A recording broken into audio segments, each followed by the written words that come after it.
যে কেউ জীবনে যেই জিনিসটা আমরা হতে চাই প্রত্যেকে সেটা হইতে পারবো। জাস্ট আমাদের দুইটা কাজ করতে হবে। নাম্বার ওয়ান হচ্ছে প্রত্যেকে চিন্তা ভাবনা করতেছে কোন শয়তানি বুদ্ধি দিয়ে মানুষকে সবচাইতে বেশি জাহান্নামের রাস্তায় নেওয়া যায়। এক এক করে বুদ্ধি সবাই লিখতেছে। কমান্ডার ইন চিফ ইবলিস খুব আগ্রহ নিয়ে সবগুলো জিনিস চেক করতেছে। করতে করতে সে একটা জায়গায় গিয়ে আটকে গেছে। একজন বলতেছে যে ঘড়ি নষ্ট করে দিতে হবে, ঘড়ি। কমান্ডার ইন চিফ ইবলিস সে বলতেছে এত জিনিস থাকতে তুমি মানুষের ঘড়ি নষ্ট করতে চাও, কারণটা কি?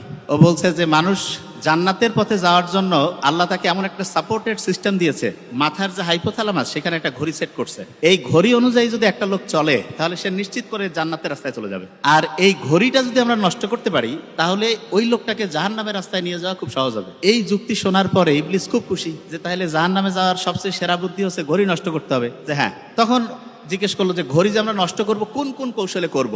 এইটার পিছনে সবাই বুদ্ধি লিখতেছে। যেই বুদ্ধিগুলো তারা লিখছে সেগুলো আমরা আলোচনা করার আগে আরেকটা ঘটনায় চলে যেতে চাই। আজ থেকে প্রায় 90 থেকে 95 বছর আগের ঘটনা। গুহার মধ্যে একজন শুয়ে আছে, হঠাৎ করে সেই গুহার বাংকারের মধ্যে বোম পড়ে গেছে। যখন বাম পড়ছে, যে গুহার মধ্যে ছিল সে কিন্তু মনে করছে যে সে বাস্তবেই হচ্ছে গুহায় বোম পড়েছে। সে যে ঘুমের মধ্যে ছিল সে টেরই পায়নি। সে করলো কি, তড়ি ঘরে করে ঘুমের মধ্যেই বাংকার থেকে বের হয়ে দূরে চলে গেছে। যাওয়ার পরে গিয়ে দেখে যে সে এতক্ষণ যা কিছু দেখছিল সেটা একটা দুঃস্বপ্ন ছিল। যাক, সে চিন্তা করলো যে নিশ্চয়ই মনের মধ্যে কোনো নেগেটিভ জিনিস আসছে, এই কারণে বোধহয় এটা হয়েছে। সে কিছুক্ষণ চোখ মুছতে মুছতে যখন গুহার দিকে যাচ্ছিল, ওই বাংকারটা যেখানে তারা ঘুমাচ্ছিল সেইখানে হঠাৎ করে ওই সময় বোম পড়ে। এবং বোম পড়ার পরে ওই বাংকারের মধ্যে, গুহার মধ্যে যতজন সৈন্য ছিল সব মরে যায়। এই ঘটনাটা যখন ঘটে তখন যে স্বপ্নটা দেখছে সে চিন্তা করছে এটা নিশ্চয়ই স্রষ্টার দ্বারা কোনো একটা সিগন্যাল তার প্রতি, তাকে দিয়ে স্রষ্টা অনেক বড় কিছু করবে। এবং সে এই জিনিসটা এত বেশি মোটিভেটেড হলো, সাথে সাথে সে ওইখান থেকে লোকালয়ে আসলো, এসে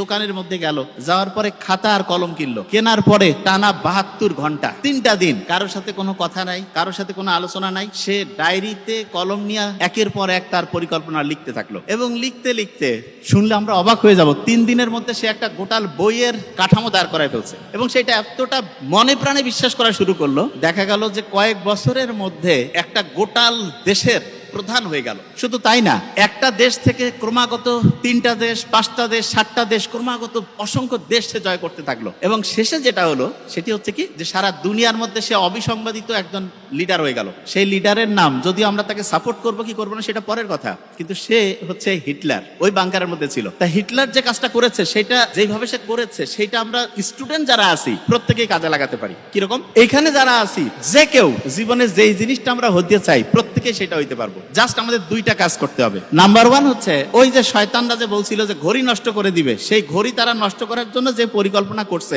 সেই পরিকল্পনা আমাদের ভেস্তে দিতে হবে। এটা নাম্বার ওয়ান। এবং নাম্বার টু হচ্ছে হিটলার গুহার মধ্যে থেকে বের হয়ে যেই পরিকল্পনা যেভাবে লিখছে, আমাদের গোটাল জীবনের পরিকল্পনাটা ঠিক সেইভাবে আমাদের লিখতে হবে। এখানে আমরা যারা যারা আছি প্রত্যেককে আমি একটা লাইন শুধু বলবো। নাম্বার ওয়ান যে লাইনটা, সেটা হচ্ছে এইখানে ঘড়িটা যদি আমরা ঠিক রাখতে পারি, যা হইতে চাই সেটা যদি লিখতে পারি, যতজন সামনে আছি প্রত্যেকেই জীবনে যে জায়গায় যেতে চাই সে জায়গায় অবশ্যই যেতে পারবো।